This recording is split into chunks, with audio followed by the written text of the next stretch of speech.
waxaa la yiraahdaa macallin xaashi salaad cabdi aa la yiraa meeshaan ayaan ilmahan qur-aanka ugu dhigaa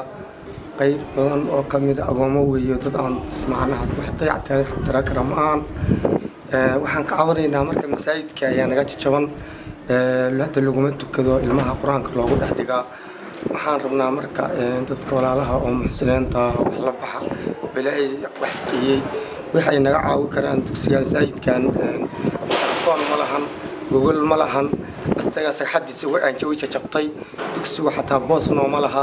in laga bixiyo ardada waxaan rabaa dugsiga oo masaajidka oo banaanka boos looga iibiyo loo heli karo dadka marka walaalaha muslimka waxaan ka rabaa waxay naga caawin karaan naga caawiyaan. Assalaamu calaykum.